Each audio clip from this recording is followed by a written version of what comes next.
오늘 하나님의 말씀은 말씀드린 것처럼 그리스도의 영원한 영광이라는 제목이고요.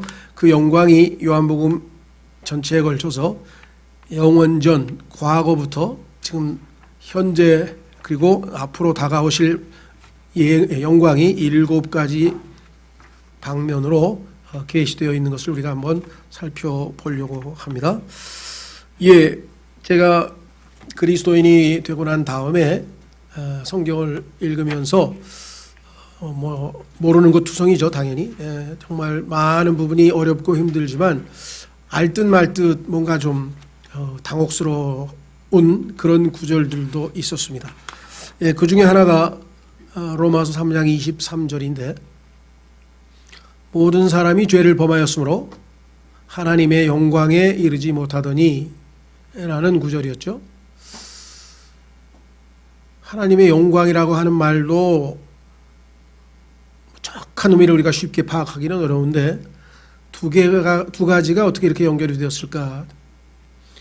왜냐하면 일반적으로 모든 인간들은 죄라고 하면, 그렇죠? 우리 만약에 성경을 인간이 기록했다면 모든 사람이 죄를 지었으므로 하나님의 진노의 대상이 되었더니, 아니면 영원한 형벌에 처하리니, 아니면 기타 등등 죄하면 우리는 형벌, 벌이 떠오르는 법이죠.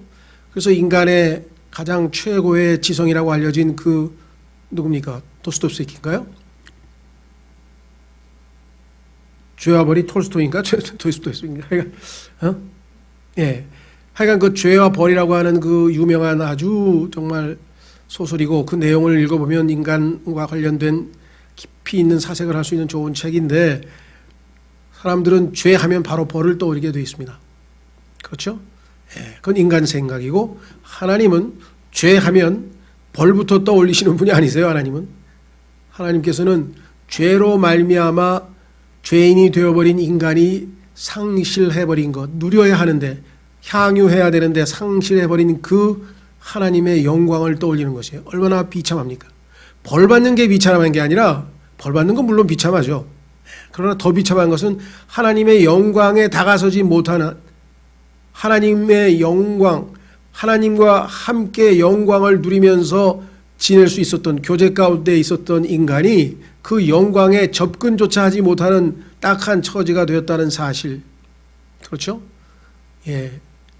그래서 하나님께서는 우리를 구원하신 다음에 그 목적이 뭐냐? 우리로 하나님의 영광으로 데려가기 위해서, 그 영광을 다시 되찾아 주시기 위해서 구원하셨다. 찾아보겠습니다. 베드로전서 5장 10절. 베드로전서 5장 10절에 보시면, 우리를 구속하신 목적이 이 잃어버린 영광, 그 영광에 참여하게 하심이구나 라는 말씀 우리가 확인해 볼 수가 있습니다.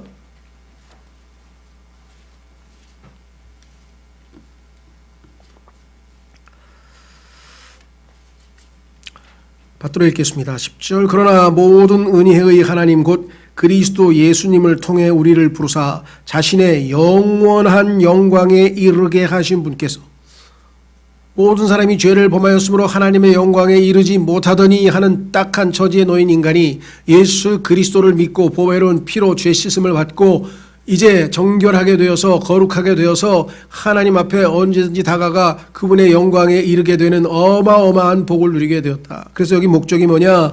영원한 영광에 이르게 하신 분께서, 그분이 이렇게 벌써 이루어 놓으셨다 이 말입니다. 그렇죠? 자, 베드로전서 이왕 찾았으니까 1장으로 가보겠습니다. 베드로전서 1장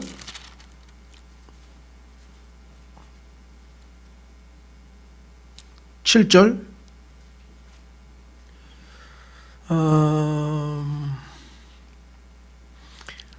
6절부터, 베드로전서 1장 6절부터 보시면, 비록 지금은 필요가 있어 너희가 여러 가지 시험으로 인해 잠시 근심하고 있지만 그 구원을 크게 기뻐하나니 이것은 너희 믿음의 단련이 불로 단련해도 없어지는 금을 단련하는 것보다 훨씬 더 귀하여 예수 그리스도께서 나타나실 때에 뭐라고요? 칭찬과 존귀와 영광으로 드러나게 하려 함이니라. 우리가 예수 그리스도를 만날 때 칭찬과 존귀와 영광을 누리게 될 것이다. 한 구절 더 찾겠습니다. 5장 1절. 5장 1절에도 베드로 사도는 자기와 같은 교회의 장로에 해당하는 교회의 영적 지도자에게 해당하는 사람들에게 이와 같이 권면합니다. 너희 가운데 있는 장로들에게 권면하노니 나 역시 장로요 그리스도의 고난의 증인이요 또한 앞으로 나타날 영광에 뭐라고요? 참여할 자니라. 영광에 참여할 자니라. 그래서 디도서 2장 13절에 보면은 우리의 지금 현재 상황은 예수 그리스도의 영광스러운 나타남을 기다리고 있는 중이라. 예수 그리스도의 영광스러운 나타남을 기다리고 있는 중이라. 더더군다나 그것이 가능한 것은 골로새서 1장 27절에 우리 안에 영광의 소망이신 그리스도께서 거하고 계신다. 너희 안에 계신 그리스도 곧 영광의 소망이시니라. 그래서 우리는 창세기에서 잃어버렸던 그 영광에 지금 현재도 영광스러운 주님을 바라볼 수 있을 뿐만 아니라 우리의 영안으로 이제 주님 오실 때는 실제로 그 영광을 목격하게 될 특권을 누리게 되었다. 자, 그래서 오늘 이렇게 썼습니다. 제가 오늘은 새해 첫 주 첫 예배입니다. 다른 무엇보다도 성경의 핵심이요 본질인 하나님의 영광을 먼저 알아보고자 합니다. 요한복음에는 그리스도의 과거, 현재 그리고 미래의 영광이 7가지 방면에 걸쳐 게시되어 있습니다. 무엇보다도 우리는 이 주님의 영광에 동참하는 특권을 선물 받았음을 기뻐하고 감사드립니다. 또한 이 땅에서 주님께 영광 돌리는 삶을 살게 해주시는 거룩하신 뜻에 따라 새롭게 새해를 출발하고자 합니다. 자, 영광에 대해서 우리가 깊이 묵상하자면 청교도 사역자 중에 한 사람인 오웬이라고 하는 분은 뭐 거의 500페이지가 넘는 막 어마어마하게 두꺼운 책을 써서 하나님의 영광이라고 하는 것이 쉽게 다룰 수 있는 주제는 아니기는 하지만 그러나 또 진리는 우리가 아주 단순화해서 압축해서 핵심적인 것을 우리가 쉽게 이해할 수 있습니다. 진리 굉장히 복잡한 주제이지만 예수님은 내가 곧 진리라 그러죠. 그렇게 간단하게 우리가 또 답변할 수 있죠. 자, 성경에 따르면 이 영광이라고 하는 것이 이제 명사로 쓰이게 되면 하나님의 영광, 지금 우리가 살펴보는 예수 그리스도의 영원한 영광인데요. 영광이라고 하는 것은 뭐냐면 하나님의 거룩하신 성품이, 하나님의 성품이 바깥으로 표현되는 겁니다. 나타나는 거예요. 숨어 있는 게 아니라 드러나는 거예요. 그래서 영광을 본다 그러죠. 그렇죠? 그래서 제가 늘 쉽게 몇 가지 비유를 들었는데 그 중에 하나만 예를 들면 바로 이것입니다. 지금 저를 비추고 있는 수없이 많은 전기 빛이죠. 지금 전등이 지금 저를 비추고 있습니다. 자, 원래 이것은 전기의 형태로 있었습니다. 그렇죠? 발전소에서 전기를 발전해서 그 다음에 전선을 따라서 송전탑을 거쳐서 지금 이 건물의 내부에 와 있습니다. 그래서 지금 저 전기가 스위치에까지 와 있어요. 그렇죠? 예, 전선으로 연결이 돼서. 그런데 그 전기가 자신의 영광을 드러내려면 전기가 자신의 그 아름다운 속성, 그 빛으로 변할 수 있잖아요. 그거를 드러내면 전기는 지금 영광을 받고 있는 거죠. 영광을 바라고 있는 거죠. 전기가 스위치를 끈 상태에서는 여기가 어둡죠. 그러나 스위치를 딱 켜는 순간에 여기가 환하게 비치면서 전기의 영광이 쫙 비치는 거예요.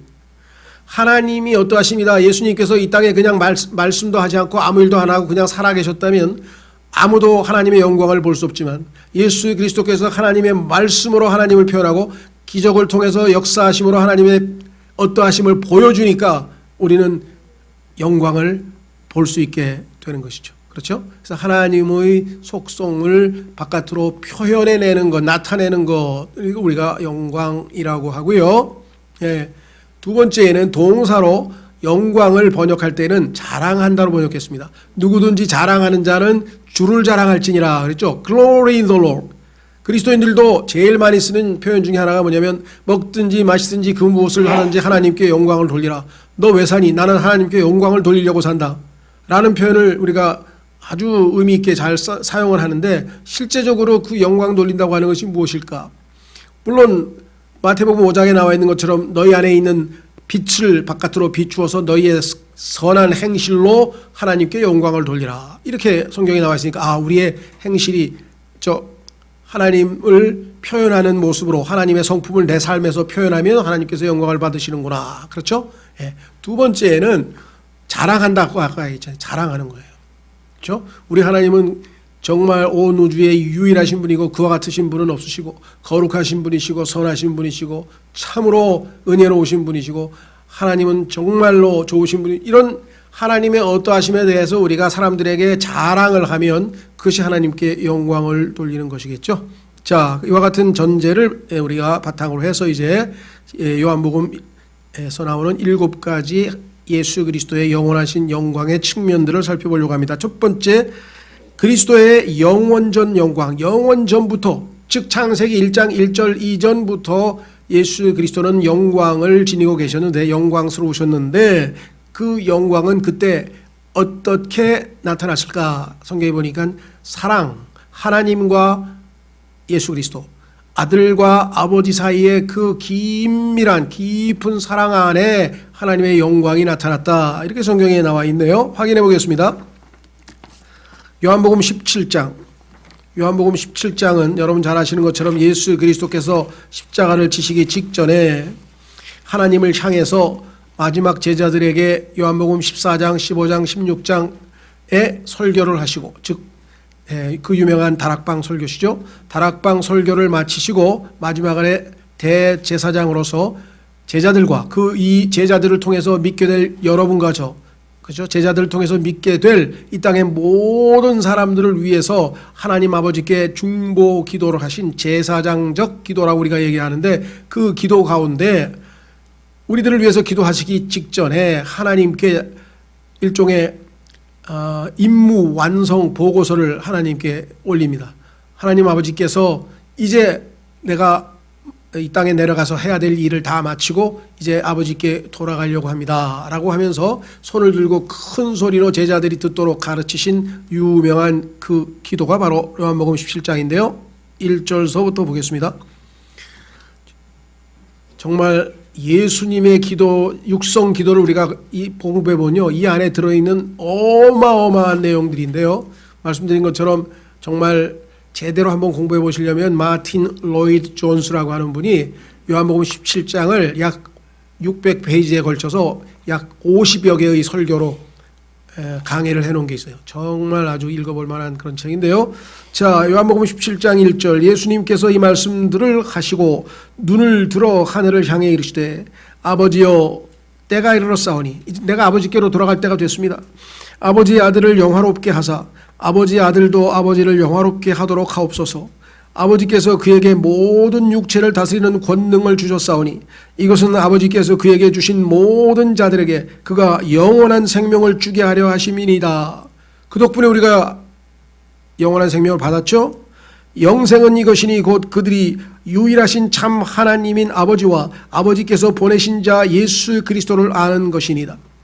우리는 하나님이 누군지도 몰랐는데 알고 보니까 온 만물 우주의 창조주이시고 예수 그리스도가 누군지도 모르는데 바로 그분의 아들이시며 인간의 몸을 입고 오신 하나님이시고, 그 예수님을 믿는 순간 예수님의 생명이 우리 안에 들어와서 하나님이 누구시고 예수님이 누구신지를 우리는 알았다 이 말이죠.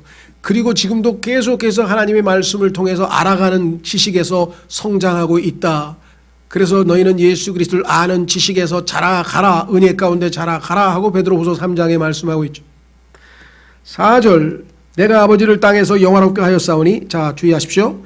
곧 내가 아버지께서 내게 하라고 주신 일을 finished, 끝마쳤습니다. 이제 아버지께로 돌아갈 때가 됐습니다. 오 아버지여, 세상이 있기 전에 창세기 1장 1절 이전에 세상이 있기 전에 내가 아버지와 함께 가졌던 그 영광으로, 그때 이미 영광을 가지고 계셨어요. 예수님께서 영원전부터. 이제 아버지와 함께 나를 영화롭게 하옵소서. 그런데 이 영광은 어떤 방향에, 어떤 방면에서 표현되고 있었을까? 24절로 가시면, 17장 24절로 가시면, 아버지여 원하건대 아버지께서 내게 주신 자들도 내가 있는 곳에 나와 함께 있게 하사 아버지께서 세상의 창건 이전에 나를 사랑하셨으므로 친히 내게 주신 나의 영광을 그들이 보게 하옵소서. 아, 이 영광은 아버지께서 친히 아들을 사랑하신 그 사랑 속에 계시되어 있었고 표현되어 있었고 나타나 있었구나. 그렇죠? 자, 그래서 우리는 첫 번째 예수 그리스도의 영원한 영광은 다름 아닌 사랑, 예수님과 하나님과의 친밀한 사랑 안에서 계시되어 있었다. 완전한 사랑이죠. 정말 그 누구 가운데 아무도 없는 둘만의 깊은 사랑.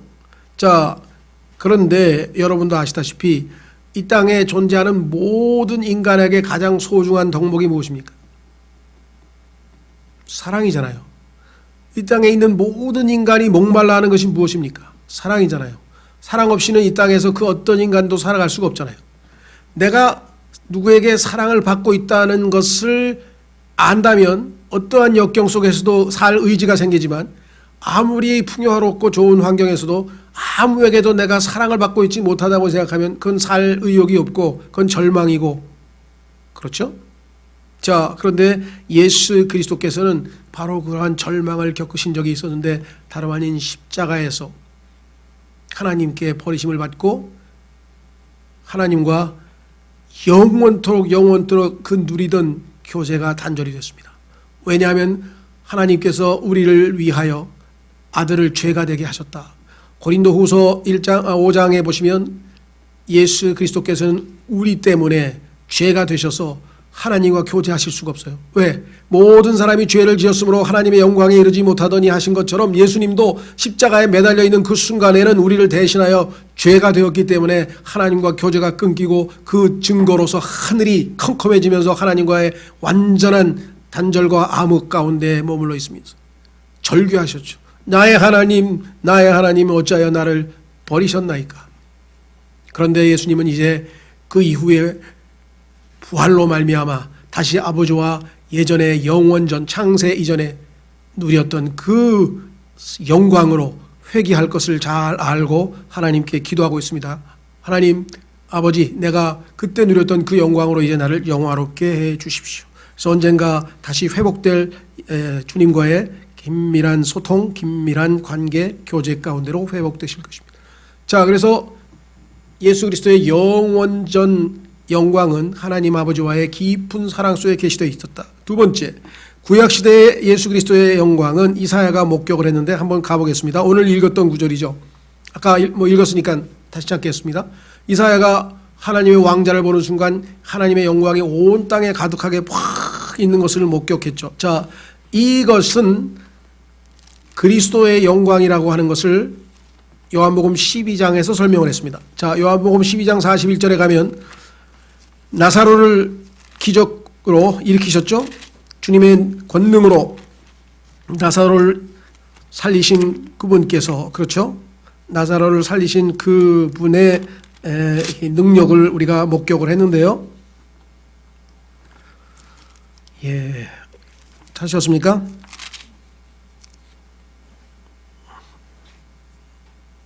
잠시만요. 12장 11장 죄송합니다.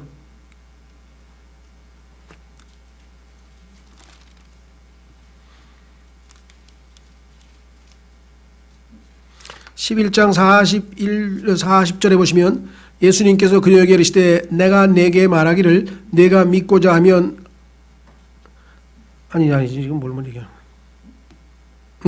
내가 믿고자 하면 하나님의 영광을 보리라 하지 아니하였느냐 하시니라. 그래서 여기 지금 하나님의 영광에 대해서 언급하고 있는데 이것에 대해서 뭐라고 말씀하시냐면은 12장 41절로 가시면 이렇게 나와 있습니다. 이것들은 이사야가 그분의 영광을 보고 그분에 대해 말하였을 때 이른 것이니라 그랬습니다. 그러니까 이사야가 본 영광은 다름 아닌 예수 그리스도의 영원한 영광이었다. 사도 바울은 나중에 이 영광이 성령께서 보여주셨다. 그래서 삼위일체 하나님의 영광이 구약시대의 예수 그리스도의 영광으로 드러나는 것인데 이것은 출애굽기에도 나오죠. 모세가 하나님의 영광 앞에 신을 벗으라고 했고 거룩하심 앞에, 또 삼손의 아버지인 마노아도 하나님의 천사를 보고 하나님의 영광에 압도되어서 이제 우리는 잘못하면 죽는구나 라고 고백을 하는 것을 우리가 확인해 볼 수가 있습니다. 그렇죠? 자, 그래서 구약시대의 하나님의 영광은 주로 하나님의 천사 또는 주의 천사의 현현으로 나타나심으로 많은 사람들에게 보여졌는데 그 영광이 가져온 결과 중에 몇 가지가 있어요. 그것은 뭐냐? 예를 들면 그 영광이 나타나면 모든 것이 다 드러나요. 밝히 다 드러나요. 두 번째, 그 영광이 드러나면 그 영광의 위엄 앞에 모두가 다 무릎을 꿇습니다.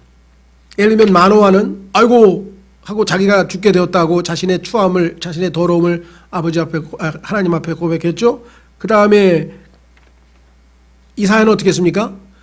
화로다, 나는 망하게 되었도다. 하나님의 영광을 보는 순간에 자기의 추함과 자기의 미약함과 나약함 앞에서 자기가 얼마나 정말 하나님 앞에 불경스러운 자인지를 고백하고 내가 망하게 되었구나 라고 하는 고백을 합니다. 그래서 정말 하나님의 영광을 본 사람은요, 하나님 앞에 엎드려서 그분의 긍휼의 손길에 자신을 내맡기는 그러한 삶의 태도를 취합니다.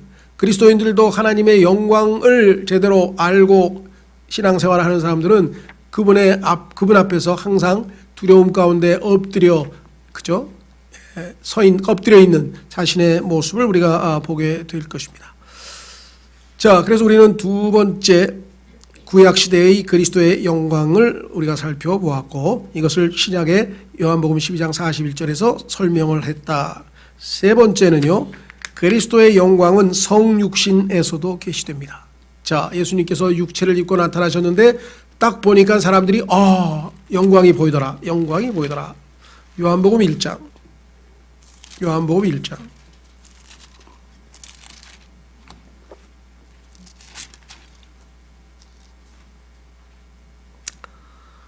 찾으셨습니까? 요한복음 1장 14절. 말씀이 육신이 되어 우리 가운데 거하심에 우리가 그분의 영광을 보니 아버지의 독생하신 분의 영광이요 은혜와 진리가 충만하더라. 자, 말씀이 육신이 되어서 이 땅에 나타났습니다. 그때 그 예수님을 보니까 그 예수님을 통해서 하나님의 영광이 비추고 있더라. 바깥으로 사람들에게 알려지고 나타나더라 라고 사람들은 고백을 했습니다. 자, 그래서 실제적으로 하나님의 영광을 체험할 수 있는, 목격할 수 있는 것은 바로 성육신하신 예수 그리스도를 우리가 보고 그분을 우리가 알아가는 것인데요. 여기에 대해서 요한 1서에서 자, 뭐라고 고백을 했는지 한번 확인해 보겠습니다. 요한이 예수 그리스도가 하나님의 영광을 나타내고 있는 바에 대해서 이렇게 이야기를 했습니다. 요한 1서 1장 1절. 요한 1서 1장 1절. 처음부터 계셨던 그것, 즉 생명의 말씀에 관하여는 예수 그리스도죠. 그것을 우리가 들었고 우리 눈으로 보았으며 자세히 살펴보았고 우리 손으로 만져노라. 육체가 되셨으니까 얼마든지 만질 수가 있죠. 자, 여기서 자세히 살펴보았고, 그러니까 단순히 눈에 띄어서 본 게 아니라 그분의 영광을 목격하는 순간에 우리가 아주 응시하면서 자세하게 살폈다 그랬죠. 자세히 들여본단 말이에요. 야, 저게 하나님의 영광이시구나. 저분의 걸음걸이 하나하나, 말씀하시는 모습, 미소 짓는 모습, 돌보는 모습, 어려운 사람을 치유하는 모습, 그분의 삶과 생활과 언어, 이 모든 것에서 하나님의 영광이 드러나는 것을 보고 사람들이 다 뭐라고 그랬어요?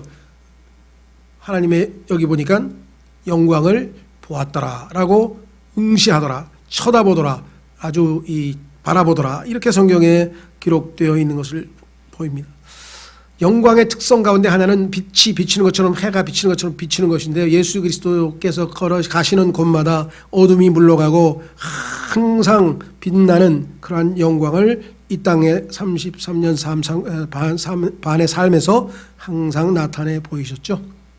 마치 구약에서 성막 위에 불기둥이 있어서 그 성막이 항상 하나님의 영광의 휘하 아래 보호받고 있듯이 이 땅에 있는 모든 사람들도 바로 그 하나님의 영광이신 예수 그리스도를 통해서 하나님의 어떠하심을 배우고 빛을 누리고, 그렇죠?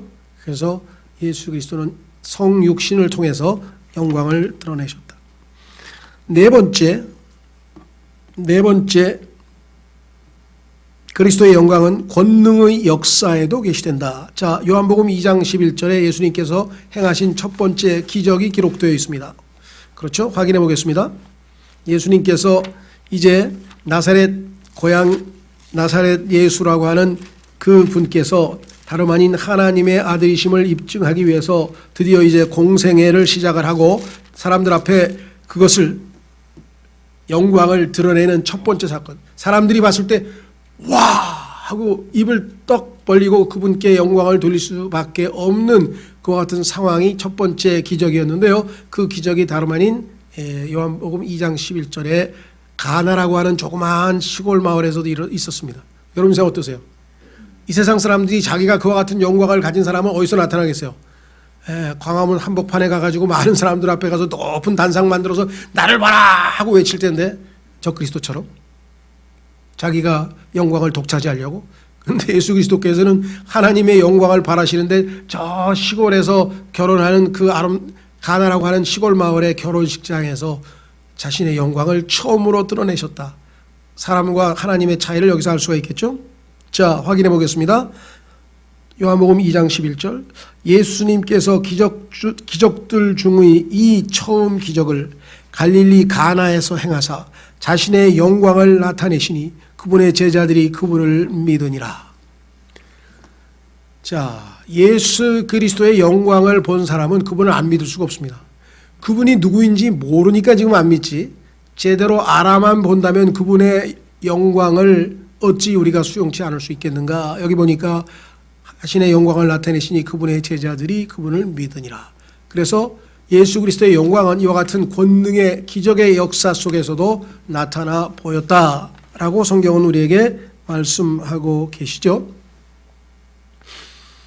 성경에 보면 예수 그리스도께서 행하신 기적의 그 수가 성경에 보니까 바다에 있는 그것을 먹물로 삼아도 다 기록할 수 없을 만큼 많다 그랬죠. 그런데 다 기록할 수 없으니까 인간이 창조되는 것도 다 기적이잖아요. 세포 하나가 만들어지는 것도. 그러니까 다 기록할 수 없으니까 성경에는 예수님이 행하신 것 중에서 33개의 기적만 기록을 해놨어요. 총. 그런데 그 33개의 기적 가운데에서 뭐 예를 들면 마태복음에 20개, 마가복음에 18개, 또 누가복음에 19개 이렇게 돼 있는데 중복되는 기적이 있으니까 딱 합치면 33개거든요. 그런데 유독 요한복음에는 기적을 딱 7개만 딱 기록을 했어요. 7개만. 확인해 보겠습니다. 요한복음 20장. 요한복음 20장에 가면은 30절.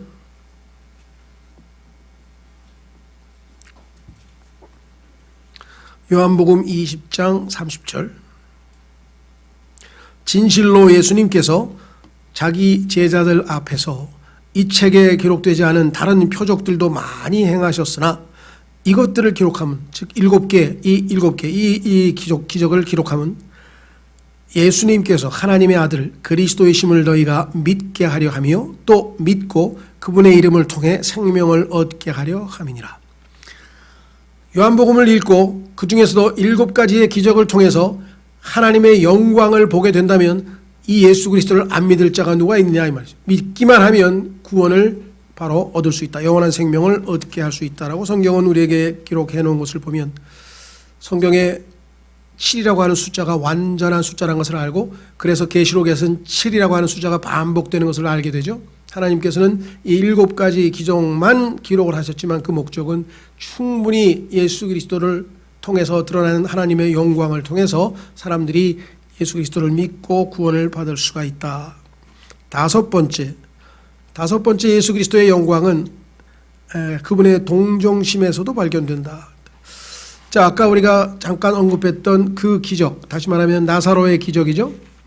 나사로의 기적을 보면은 아시다시피 예수님께서 우셨다, 예수께서 우시더라 라는 표현이 11장 35절에 나옵니다. 그렇죠? 11장 35절에 보면은 예수께서 우시더라. 물론 예수님께서도 웃으셨겠죠.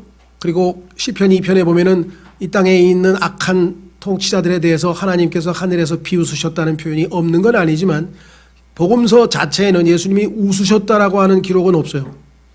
그렇죠? 그러나 우셨다는 기록이 있어요. 그 우신 이유가 뭐겠습니까? 이거는 정말 사랑하셨기 때문이라고 36절 이에 유대인들이 이르되 보라 그분께서 그를 얼마나 사랑하셨는가 하고 사랑하는 이의 죽음에 대해서 예수님께서는 참 인간이신 예수님, 참 하나님이시지만 참 인간이신 예수 그리스도께서 그를 동정하시고 불쌍히 여기시고 눈물을 흘리셨다는 사실을 우리가 확인해 볼 수가 있습니다. 그렇죠? 이 땅에 있는 그 어떠한 신도 이렇게 자상하고 동정심이 많고 긍휼이 많지 않습니다. 잔인하고 무자비합니다. 이 세상에 다른 모든 신들은 자기의 뜻대로 행하지 않으면 무조건 가차없이, 그렇죠? 그리고 반드시 용서를 받으려면 대가를 치러야 되고. 그러나 성령에 계시된 예수 그리스도는 자기의 친구가 죽은 것을 알고 눈물을 흘리시면서 그를 일으키시는, 물론 또 다른 기적이죠.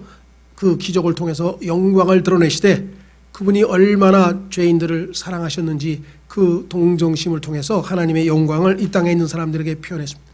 하나님은 동정심이 많으시고 하나님은 긍휼이 많으시고 merciful 그분은 긍휼이 많으시고 긍휼이 많으시고 그 삶을, 그 성품을 직접 많은 사람들에게 뚜렷하게 표현해 보신, 그러므로 하나님의 영광을 드러내신 예수 그리스도. 자, 그리고 이제 여섯 번째 예수 그리스도의 영광은 하나됨, 유니티, 연합, 하나됨 속에서 계시된다. 확인해 보겠습니다. 요한복음 17장 22절 하나님의 예수 그리스도의 영광이 나타나고 있는 여섯 번째 방면은 무엇인가? 그것은 바로 요한복음 17장 22절 이렇게 얘기를 했습니다. 아버지께서 내게 주신 영광을, 하나님께서 아들에게 주셨는데 영광을 내가 그들에게 주었사오니, 예수님의 제자들, 이것은 우리가 하나인 것 같이 그들도 하나가 되게 하려 함이니이다. 자, 그래서 이들이 하나가 된 게 언제 성취되었습니까? 오순절날 성령께서 그들을 침례를 주셔서 예수 그리스도의 몸 안으로 그들이 침례를 받고 하나가 되었어요. 그렇죠? 예. 자, 그래서 삼위일체 하나님 안에서 나타나는 하나됨의 영광은 이 땅에 그분의 몸된 교회의 하나됨을 통해서 나타난다. 그러나 아직 우리는 충분히 하나됨을 이 땅에서 체험하지도 못했고 실행하지도 못했습니다. 과정 중에 있죠. 자, 에베소서 4장 1절. 그래서 지금 이 땅에 있는 교회에게 하나님의 모든 은혜가 무엇인지를 에베소서 1장, 2장, 3장에서 쭉 설명했습니다. 하나님께서 우리에게, 성도들에게 베푸는 그 복들이 무엇인지, 삼위일체 하나님을 통해서 하나님께서 주시는 복들에 대해서 에베소서 1장, 2장, 3장에서 다 설명한 후에 4장 1절에 가서 성령께서 하나 되게 하신 것을 힘써 지키라.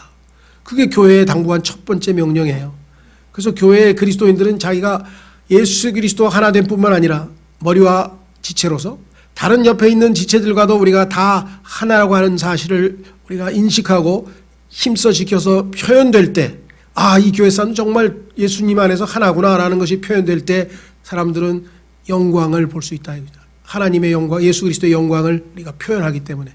자, 에베소 4장 1절에 그러므로 주의 갇힌 자 된 내가 너에게 간청하노니 너희는 너희를 부르심에 허락하신 그 부르심에 합당하게 걷고 모든 겸손과 온유와 오래 참음으로 사랑 안에서 서로 참아주며, 3절에 답이 있네요.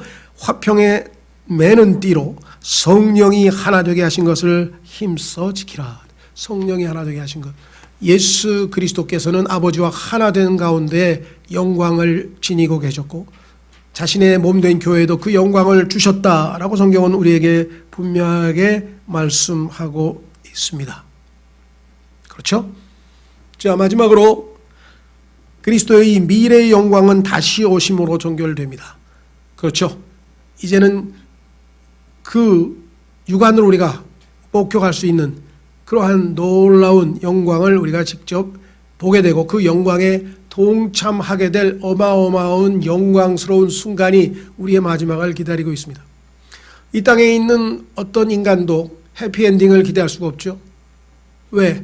지난번 설교에서 말씀드린 것처럼 이 땅에서 뭐예요? 마지막 순간에 죽잖아요.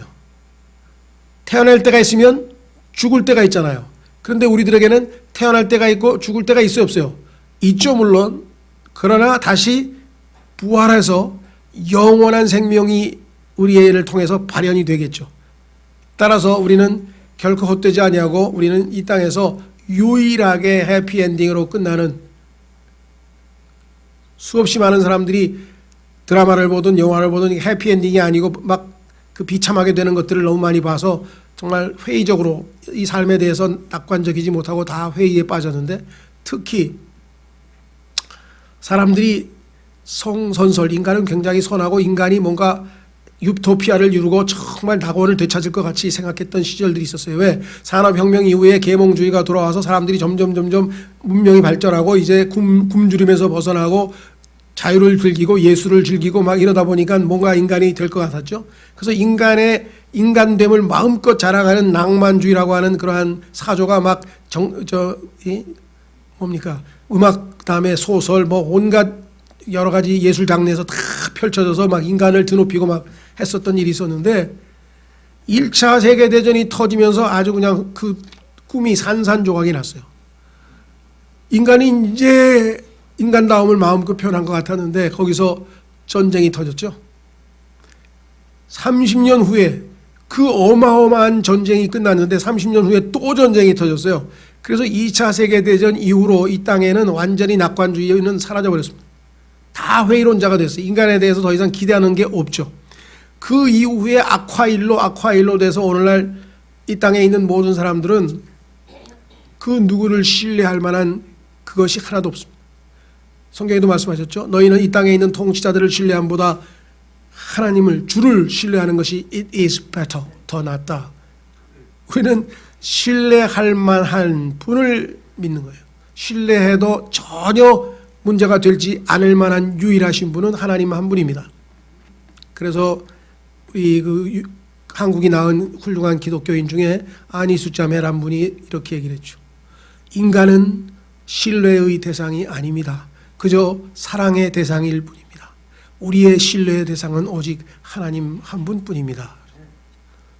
유일하게 우리가 완전하게 신뢰할 수 있는 분이 바로 그분이신데요. 자, 그래서 그리스도의 미래의 영광은 다시 오심으로 이제 완결되어서 영원한 복된 미래가 영원토록 이어진다라고 하는 것이 성경의 마지막 종결인데요. 자, 요한복음 17장 24절로 가보겠습니다. 요한복음 17장 24절 오늘 몇 번 살펴봤는데요.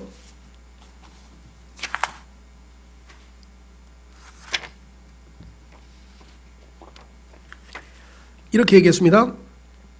아버지여 원하건대 아버지께서 내게 주신 자들도 내가 있는 곳에 나와 함께 있게 하사 아버지께서 세상의 창건 이전에 나를 사랑하셨으므로 친히 내게 주신 나의 영광을 그들이 보게 하옵소서. 그래서 예수 그리스도께서 나타나실 때 우리는 그것을 목격하게 되겠죠.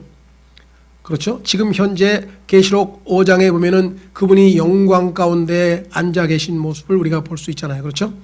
예. 근데 그분이 이제 어떻게 합니까? 영광스럽게 이 땅에 나타나신다. 그래서 우리는 그 영광스러운 주님의 나타나심을 기다리고 있다. 확인해 보겠습니다. 디도서 2장.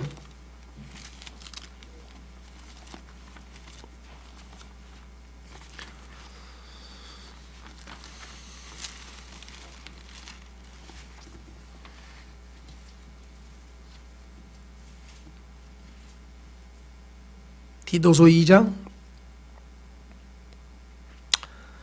11절부터 보시면 구원을 가져다 주시는 하나님의 은혜가 모든 사람에게 나타나 성육신하신 예수님이 이제 은혜를 가지고 오셨고 그 예수님을 우리가 은혜로 받아들였죠. 우리를 가르치시되, 자, 구원받은 성도들을 가르치신다. 경건치 아니한 것과 세상에 속한 정욕들을 우리가 거부하고 이 현 세상에서 맑은 정신을 가지고 의롭게 하나님의 뜻대로 살며. 자, 13절이 우리가 답을 얻고자 하는 내용이 저 복된 소망과, 그런데 이 복된 소망을 골로새서 1장 27절에는 영광의 소망이라, 복된 소망과 그 다음에 뭐라 했습니까? 두 번째, 위대하신 하나님 곧 우리의 구원자 예수 그리스도의 영광스러운 나타나심을 기다리게 하셨느니라. 그분이 하늘에서 이제 이 땅에 내려오실 때 그 영광스러운 그 영광에 우리도 동행하고 있는 모습을 계시록 19장에서 우리가 확인해 볼 수가 있죠. 예수 그리스도께서 지상에 흰말을 타고 내려오실 때 그분을 동행하는 주의 군대들이 바로 우리 그리스도인들이다 라고 하는 사실을 우리가 확인할 수 있고, 그때 그분이 내려오실 때 머리에 뭐가 있었죠? 왕관들이 많이 있더라. 확인해 보겠습니다. 요한계시록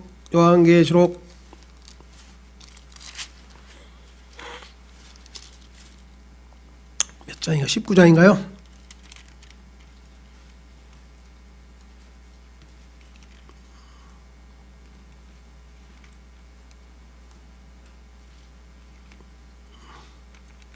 가만 있어. 왕관이 어디 갔지?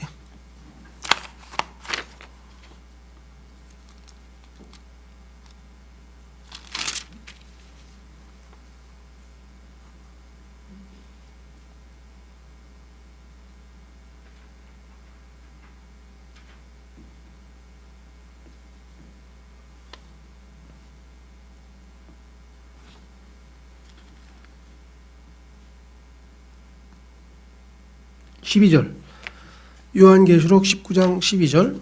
제가 성경 기록을 절까지 적어놔야 되는데 그냥 19장 이렇게 딱 적어놓으니까.